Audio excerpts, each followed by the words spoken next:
In a few minutes, the guy who has made history by printing a gun. But first, I want to kind of go to Benghazi a little bit. I want to talk to you about Muslim Brotherhood and the Saudis and so much more. Washington, we know, is in bed with the Muslim Brotherhood and the Saudis, but we, I believe, are aiding and abetting them here in America and around the world. But the stories around home are the ones that this network needs to pay attention to because no one else will. Far from being dead, Al-Qaeda and radical Islamic terrorism is on the rise. The Terrorist Identities Data Mart environment that's called TIDE, it's our main terrorism database, has grown in the past 5 years from 540,000 entries to 875,000 people that we say are terrorists. That's a 62% jump in 5 years. The administration wants you to believe it's all under control. But it's the stories that everybody else won't print that we feel you need to see that paint a much different picture. Earlier this month, 2 Filipino women were rescued from a Virginia house owned by the Armed Forces Office of the Kingdom of Saudi Arabia. Their passports had allegedly been confiscated, and they had been forced to work long hours without any pay. Authorities were alerted when one of the women tried to escape by squeezing through a closing gate. Human trafficking is nothing new to the Saudis. According to a 2008 State Department report, Saudi Arabia is, quote, a destination country for men and women trafficked for the purposes of involuntary servitude and, to a lesser extent, commercial sexual exploitation. But it's not just exploitation or slavery, and it's not just the Saudis. Last week, we told you about a group of 7 chemical engineers from Saudi Arabia, Pakistan, and Singapore who were arrested at a Massachusetts reservoir. Now, this reservoir happens to be the main water supply for that area in Massachusetts. Apparently, police now say there's nothing to worry about here. They've been cleared of any wrongdoing, beyond trespassing after dark at a reservoir. That one caught my eye, and I said to TheBlaze, we should look into what you mean by after dark, because it seems a little misleading, especially when you look at the facts. After dark is certainly different than after midnight, isn't it? This was in the middle of the night, after midnight, 5 men and 2 women that maintained dresses in different parts of Massachusetts and New York City, all over. They all get together to scout out a reservoir at about 1 a.m. in the morning. Now, they said because of their training, they were merely curious. About what? And if you're really curious, think of how much you can learn if you took your tour during the day. Call them. According to a Massachusetts State Police spokesperson, quote, following a thorough investigation, the Massachusetts State Police and the FBI have determined that the subjects have no connection to any criminal activity or groups.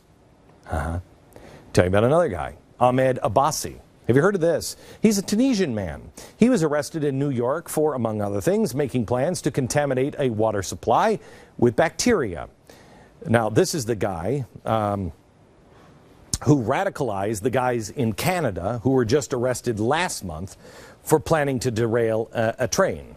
The FBI had eyes on him since he arrived in March, and according to the undercover agent, he met with several times. He liked the train idea, but he said it wasn't enough. He needed something with more potential casualties. That's why he was going to poison the air or water supply in order to kill up to 100,000 people. But you haven't heard that one in the news, have you? Why? Meanwhile, on the other side of the country, this weekend, 2 separate grand juries, one in Utah and one in Idaho, indicted a Uzbekistan Muslim, dare I say it, on federal terrorism charges. He's accused of conspiring to provide support and resources to the Islamic movement of Uzbekistan, a designated terrorist organization. He's also charged with distributing information on explosives, bombs, and weapons of mass destruction. He's been busy posting do-it-yourself videos on the internet, and none of his neighbors had any idea who he was. And just last Thursday, the president said he had a good friend, Turkish Prime Minister, over for a visit, and, well, the Turkish Prime Minister wanted to have him meet a few people. Well, the president's a little busy. The official delegation included a guy named Ahmed Dogan. He is a father. Well, was a father. He was the father of one of the 9 Muslim extremists that were killed in the Gaza flotilla incident in 2010. He wrote a letter for the Prime Minister in Turkey, and he said, could you please give it to the President when you go and visit him in Washington? But instead, the Prime Minister asked this father of this suicidal maniac to join the official delegation in hopes he could deliver it to President Obama personally. Back in March, the president somehow convinced the Israeli Prime Minister Netanyahu to apologize for the flotilla killings, despite the fact that they were attempting to bypass an enforced naval blockade, and 7 of the 9 were on record expressing a desire to be martyred. Still, organizers of the flotilla claimed that it was a humanitarian effort. In return for Israel's apology, Turkey was supposed to drop any suits against Israel. And yet, just last week, lawyers for the families in Turkey, some of them with close ties to the Prime Minister of Turkey, filed suit in the Hague International Criminal Court.